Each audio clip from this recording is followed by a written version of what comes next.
Hi guys, कैसे हो आप लोग? उम्मीद है बढ़िया ही होंगे।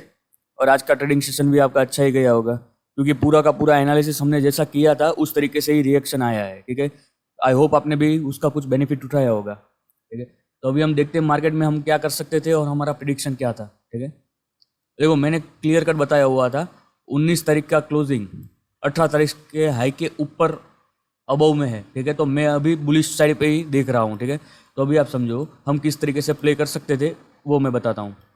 तो हमको जब हमारा पहला एफपीजी मिला कुछ यहाँ पे, ठीक है, ये पूरे जोन में कुछ इस तरीके से, ठीक है, तो इतना तो पता चल गया था कि चलो जो हमने सोचा था वो सही था। तो इसको प्ले कैसे करते उसके बारे में बात करता हूँ पहले। और मैंने टेलीग्राम में 2 अपडेट डाले थे, वो दोनों के बारे में भी बात करेंगे। ठीक है, तो इस प्रकार हमारा ऑर्डर ब्लॉक बन गया। लेकिन मैंने आपको बताया है बड़ा एसएल रख के कोई मतलब है नहीं, रिफाइन करना रहता है। तो आ जाओ आप 3 मिनट में। जो बड़ा था वो अभी हो गया छोटा, कुछ इस प्रकार समझो।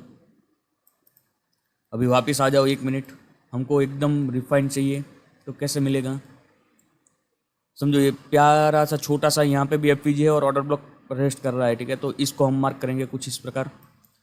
अभी देखो आप, टच और बूम, कुछ इस प्रकार से। ठीक है, तो अभी आप देखो क्या ही रिक्स रोड मिला।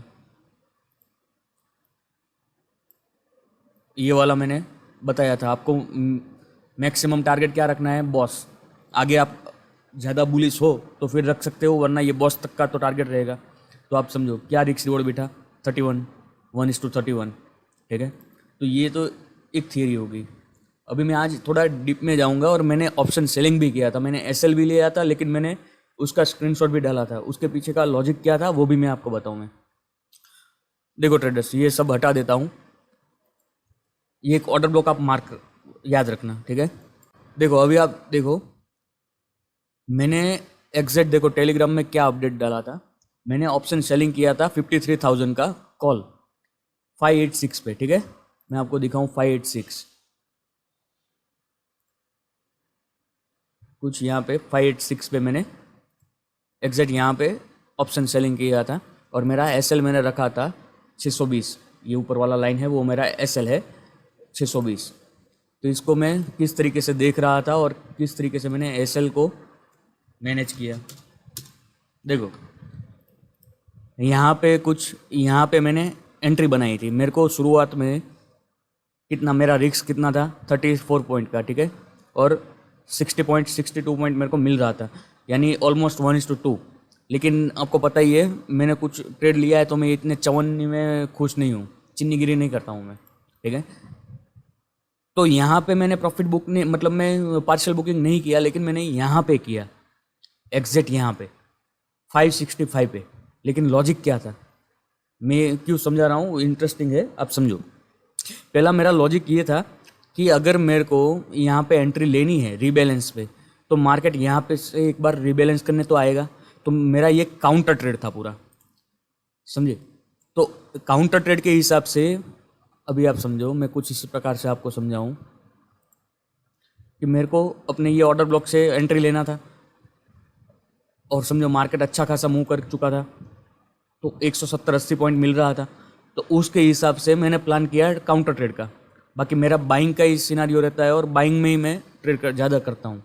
लेकिन काउंटर ट्रेड मिल रहा है तो वो वाई नॉट, क्यों नहीं करें। लेकिन देखो ये क्यों नहीं चला, मैंने जैसे एंट्री ली मेरा यहाँ पे एसएल 3 पॉइंट से बचा हुआ है। ठीक है, यहाँ पे 3 पॉइंट से बचा है, यहाँ पे भी 2, 4, 5 पॉइंट से बचा हुआ है। लेकिन फिर भी मैं खड़ा रहा, क्यों? और यहाँ पे क्यों मैं एग्जिट कर दिया वो मैं बताऊँ। अभी आप देखो ध्यान से, अभी समझने वाला पॉइंट है। मार्केट ने यहाँ क्या किया वो मैं डीप में आपको समझाऊँ। यहाँ पे आगे वाली स्विंग ब्रेक हो चुकी है। कौन से मिनट पे? देखो 11:36 से लेके 11:39, यानी 39 मिनट। ये पूरा एक टाइम आप याद रखो और प्रीमियम में देखो आप 11:36 और ये वाला ध्यान में रखो। तो कायदे से इसको ये 36 मिनट वाला कैंडल कौन सा है वो आप समझिए। यहाँ पे ये पूरा जो जोन है इसको कायदे से इसको ब्रेक करके यहाँ तक पहुँच जाना चाहिए था कहीं पे, क्योंकि प्रीमियम पे हमने देखा कि नहीं हुआ है और स्पॉट में यहाँ पे देखो ब्रेक हो चुका है, प्रीमियम होल्ड कर रहा था। तो मेरे को आइडिया आ गया कि भाई अभी गड़बड़ी है, अभी और एक बार ब्रेकआउट आएगा, बाद में फिर रिबैलेंस करने जा सकता है। तो फिर मैंने यहाँ पे परफेक्ट यहाँ पे 565 पे आधी क्वांटिटी निकाल दी, ठीक है, और आधी क्वांटिटी वही सेम एसएल पे मैंने रखी। क्यों 1% चांस में भी अगर उसने रिजेक्शन ले लिया वहाँ से तो रिबैलेंस करने आ सकता था उस वजह से, ठीक है। तो उस वजह से मैंने अपना कट 100% क्वांटिटी कट नहीं किया, आधा ही क्वांटिटी कट कर दिया, ठीक है। तो देखो एक बार मेरा एसएल बचा, 2 बार बचा, 3 बार बचा और चौथी बार भी बच गया, लेकिन 5वीं बार एसएल ले लिया, ठीक है। तो उस तरीके से मैंने ट्रेड लिया था ये, और मेरा काउंटर ट्रेड था। मैंने जैसे आपको बताया था मैं फुल बुलिश हूँ अभी, 100% क्वांटिटी के साथ अब मैं बुलिश ट्रेड लूँगा, जो कि मैंने यहाँ पे लिया भी। कैसे लिया वो भी मैं आपको समझाऊंगा, ठीक है। फिर देखो वापस जब यहाँ पे आया, ठीक है, और ये जो रिजेक्शन आया यहाँ से, तो मैं वापस यहाँ पे ट्रेड लेने का सोच रहा था। देखो ये 12:11, 12:11 यहाँ पे, लेकिन वापस आप देखो सेम प्रीमियम का नाटक चालू हो गया। जब इसने ब्रेक किया ये पूरे जोन को, ठीक है, 12:24, तो यहाँ पे देखो आप, ये सब हटा देता हूँ तो आपको ज़्यादा अच्छा रहेगा समझने में। 12:24, ठीक है, कुछ इस प्रकार से जोन ब्रेक करना चाहिए था, लेकिन 12:24 यानी ये वाली कैंडल। तो देखो वापस ये प्रीमियम अपना होल्ड कर रहा है, ये 12:24 वाला कैंडल है, वापस प्रीमियम होल्ड कर रहा है। तो फिर मैं सोचा कि अभी और एक बार ब्रेकआउट आएगा, बाद में फिर रिजेक्शन आ सकता है, ठीक है। तो वैसा ही होता हुआ नजर आया। देखो यहाँ पे वापस ब्रेकआउट तो आ गया, लेकिन प्रीमियम में इस बार ब्रेकआउट नहीं आया। आप समझ रहे हो, यहाँ तक प्रीमियम होल्ड कर रहा था, लेकिन यहाँ पे उल्टा हो गया, वापस एक बार ब्रेकआउट तो आ गया यहाँ पे, लेकिन प्रीमियम में ब्रेकआउट आया नहीं आया। लेकिन फिर मैंने फोकस कर लिया कि भाई छोड़ो, ये इन लोगों का मैनिपुलेशन चालू है, तो अपन बाय पे ही फोकस करेंगे। और मैंने अपने अलगों में डाल के रखा हुआ था एंट्री। तो मेरा तो समझो मैंने कहाँ एंट्री लिया और किस तरीके का मेरा लॉजिक था वो भी समझो। देखो मैंने एंट्री कुछ यहाँ पे प्लान किया था। पहले तो ये जो सेलिंग आया तब अच्छों की फट चुकी होती कि भाई किस तरीके से हम यहाँ पे ट्रेड बनाए, क्योंकि यहाँ पे देखो 7 मिनट के अंदर, 7 से 8 मिनट के अंदर 550 पॉइंट का फॉल आया था। यानी फॉलिंग नाइफ में कौन हाथ अपना डालेगा, लेकिन मैंने डाला। क्यों? क्योंकि आपको पता ही है अपना सेटअप फिक्स है। रिस्क जहाँ पे कैलकुलेटिव रिस्क लेना है वहाँ पे लेना ही है, कुछ भी करके अभी पीछे नहीं हटना है, ठीक है। तो मैंने किस तरीके से, अभी आप समझो, कुछ यहाँ से इतना फास्ट मोमेंटम आ रहा था, लेकिन मैंने अपने अलगो में 410 का रेट डाला हुआ था कुछ इस प्रकार।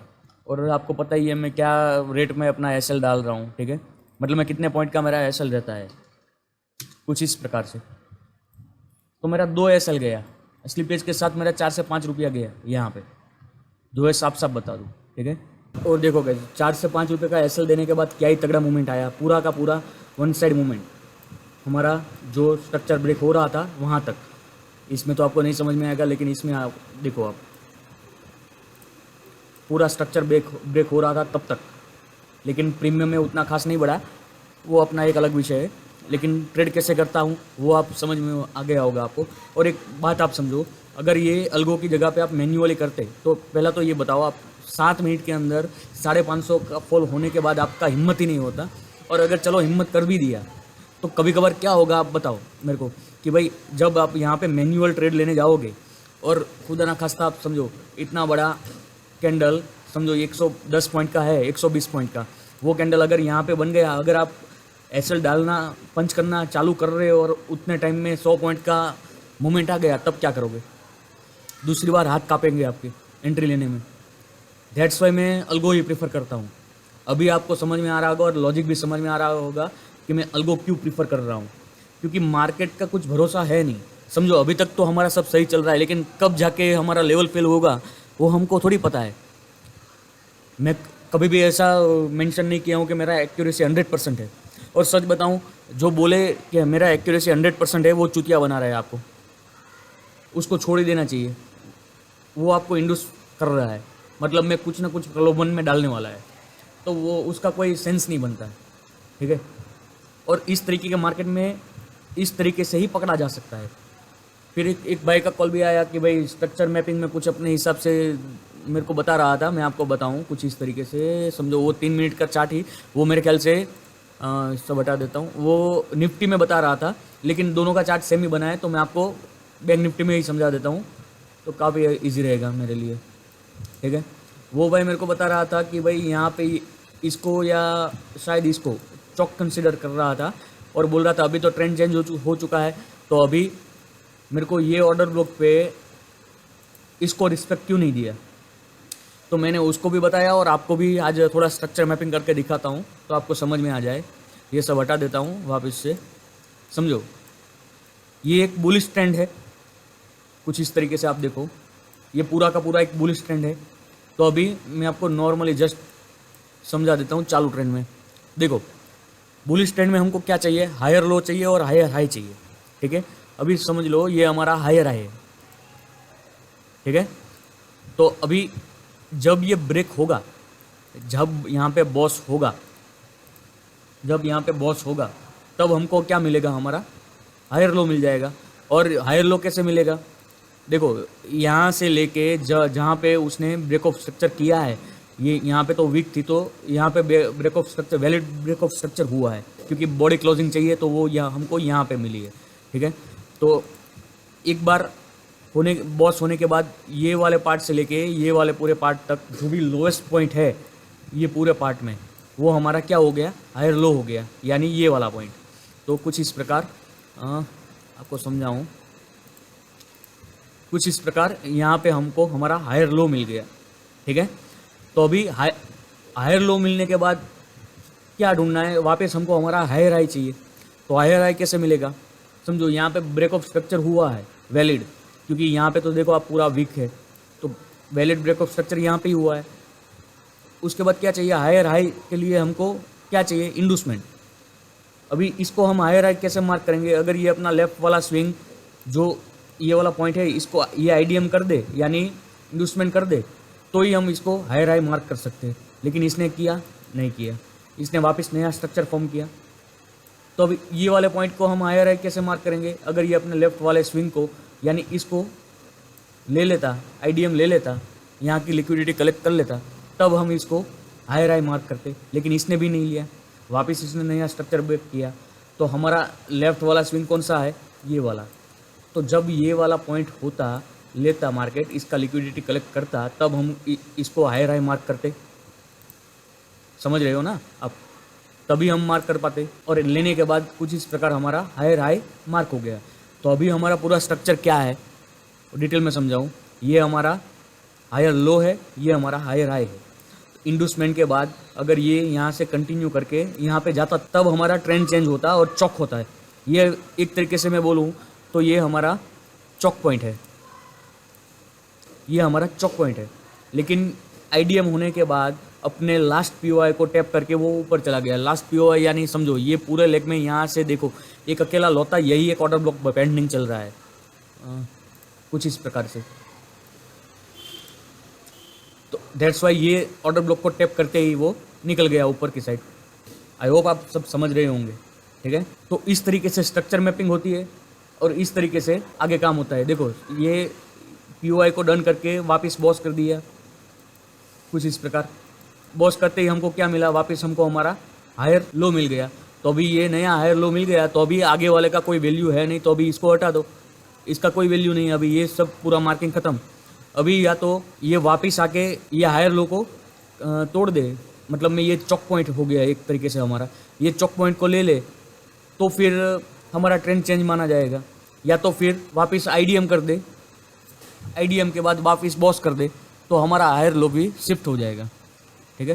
कुछ इस प्रकार से हम स्ट्रक्चर मैपिंग करते हैं। लेकिन देखिए मैं वैसे स्ट्रक्चर मैपिंग पे काम करता नहीं हूँ, मैं डेली बायस पे काम करता हूँ, लेकिन वो एक अपना अलग विषय है, वो आगे आगे जैसे वीडियो आता जाएगा आपको समझ में आता जाएगा। लेकिन अभी आपको मेरा कंटेंट समझ में आ रहा है, तो आप लाइक और कमेंट कर सकते हो, तभी जाके मेरे को समझ में आएगा कि नहीं आपको मेरा कंटेंट समझ में आ रहा है।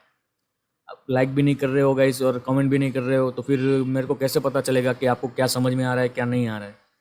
हाँ, जिसको बेसिक क्लियर अभी तक का जो कंटेंट मैंने डाला है उसमें अगर किसी को कुछ डाउट है और पर्सनली मेरे को पूछना चाह रहा है तो वो मेरी लिंक से अकाउंट ओपन करवा ले और मेरे को डायरेक्ट 1-on-1 क्वेश्चन पूछ सकता है, ठीक है।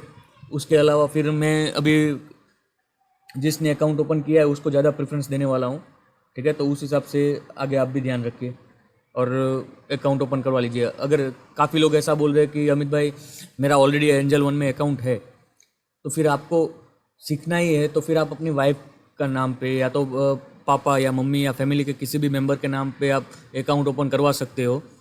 तो वो एक वैलिड इश्यू नहीं है कि आपके पास एंजल वन का अकाउंट है, फैमिली में किसी ना किसी का तो रह ही गया होगा। तो फिर आप वहाँ अकाउंट ओपन करवा के उसमें ट्रेडिंग कर सकते हो और डायरेक्ट पूछ सकते हो। मैं आपको तब जाके मैं आपको सही से आंसर दे पाऊँगा, ठीक है। तो अभी देखते हैं, बातें तो बहुत होगी कि आगे क्या कर सकते हैं उसके बारे में देखते हैं, ठीक है। अभी आप आ जाओ वापस 5 मिनट के चार्ट पे, ठीक है। तो अभी के सिनारियो के हिसाब से मेरे को मार्केट बुलिश ही लग रहा है, ठीक है। तो आपको क्या क्या ध्यान रखना है, अभी 3 चीज़ें हो सकती है गाइस। या तो कल ये लो और ये हाई इसके बीच में ही घूमता हुआ नजर आएगा साइडवेज, या तो फिर दूसरा सिनारियो ऐसा है, वैसे हूँ मैं बुलिश तो कुछ ये जोन पूरा एक ध्यान में रखना। अगर फ्लैट ओपन होता है या गैप डाउन ओपन होता है और हल्के से यहाँ पे आके फिर कुछ बुलिश एफवीजी बनाए तो हम यहाँ पे 100% क्वांटिटी के साथ जाएंगे। और बियरिश सिनारियो कब होगा, अगर गैप अप ओपन होता है इसके अबव, ठीक है, और कुछ यहाँ पे हमको बियरिश एफवीजी मिलेगा और वो रिबैलेंस करने जाएगा, तब हम अपना क्वांटिटी पंच कर सकते हैं, ठीक है। तो अभी के लिए मेरा व्यू यही है और हल्का मैं थोड़ा बुलिश साइड पे ज़्यादा हूँ बियरिश की जगह पे, ठीक है। तो उस हिसाब से आप ध्यान रख के ट्रेड लीजिएगा। धन्यवाद।